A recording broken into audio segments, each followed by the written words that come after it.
Hello guys, good morning.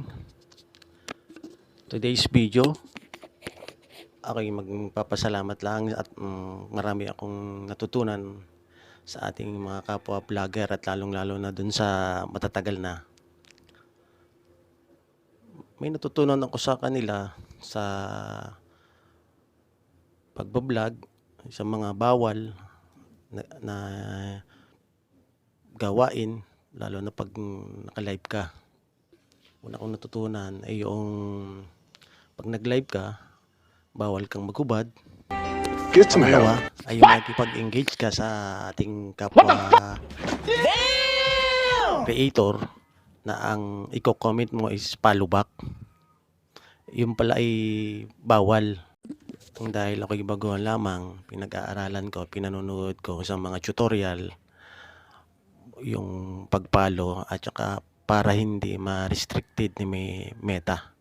Napakahirap din sa katulad kong baguhan, lalo na sa umarap sa camera, medyo nahihiya, walang talent. Napakahirap sa ating baguhan. Dapat dito sa ating pagbibideo, paggagawa ng video ay yung patok sa mga mata ng ang manonood. At wag yung basta-basta na lang mag-upload ng video na dahil sa Get some video help.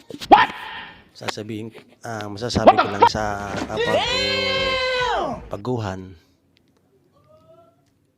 wala tayong sukaan, tuloy-tuloy lang, huwag tayong magsasawa ng paggawa ng ating video o content at higit sa lahat, tayo ay gumawa ng mas magandang content. Sa totoo lang po, kakaunti pa yung aking natutunan at patuloy ko po pong pag-aaralin kung paano tayo ma-monetize ni Meta. Wait for it. Here it comes. Sa mga katulad kong Almost baguhan,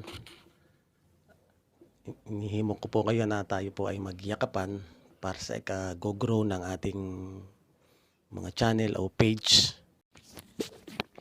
Sa akin pong mga natutunan, i-share ko po sa aking mga kasamahang baguhan. Ako po ay nagpapasalamat sa mga nasa taas na